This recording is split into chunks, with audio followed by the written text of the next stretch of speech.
اپنے ادارے پاکستان آرمی کو یہ اس چیز کی دہانی کراتے ہیں کہ ہم آپ کے شانہ بشانہ ہر محاذ پر جنگ لڑیں گے.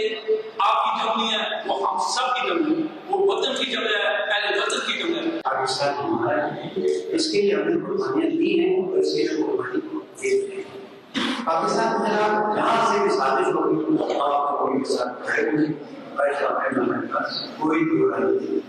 پوری مکتب کی ہر شخصیت کا چھوٹا پھر اس ملک کے خلاف ہونے والی تمام سازشوں چاہے اندر سے ہو چاہے وہ باہر سے ہمارے لیے بالکل ایک واضح ویلیویشن. ہم بھی پاکستانی ہونے پر ہمیں فخر ہے.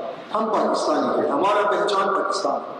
ہم پاکستان پر اپنا جان بھی قربان کریں گے، اپنی اولاد بھی قربان کریں گے. پاکستان عالم اسلام کا ایک فخر ہے، ایٹمی طاقت ہے. پاکستان اللہ کی نعمت ہے. 27 رمضان کو قرآن نازل ہوا تھا اور پاکستان بھی الحمدللہ ہمیں 27 رمضان کو عطا ہوا ہے. اللہ تعالیٰ نے ہماری پاک فوج کو پاور دی ہے.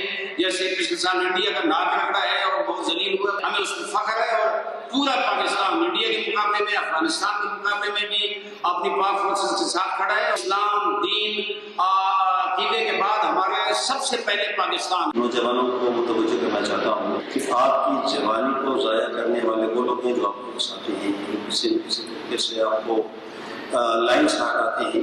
اس میں ضروری ہے کہ آپ علماء کرام کی علماء کرام کے ساتھ چلیں، ان کے جو ہے وہ تعلیمات پر عمل کریں اور کوشش کریں کہ اپنے آپ کو جو ہے وہ مثبت جو ہے وہ رویوں کے اندر، مثبت کردار کے اندر ڈالیں. افغانستان سے پاکستان میں درندازی ہو رہی ہے اور اس کے علاوہ نقل ہے پاکستان کو کمزور کرنا چاہتا ہے. میں پاکستانی کو پیغام دینا چاہتا ہوں، ہوشیار کسی کے ہاتھوں استعمال نہ ہو، اس لیے کہ پاکستان کی زمین ہمیں بڑی عزیز ہے. فتنہ تو خوارج چاہتا ہے اور اس کے ساتھ ساتھ چاہتا ہے کہ ملک کو کمزور کرے. پاکستان کی صلاحیت کے حوالے سے کسی طرح سے کوئی آواز نہیں ہے، ہم آپ کے ساتھ ہیں. پاکستان ہمارا ہے، اس حوالے سے کوئی بول رہا نہیں. اگر آپ چاہتے ہیں مسلمان اور اسلام محفوظ رہے تو پاکستان کو کبھی بھی کمزور نہ.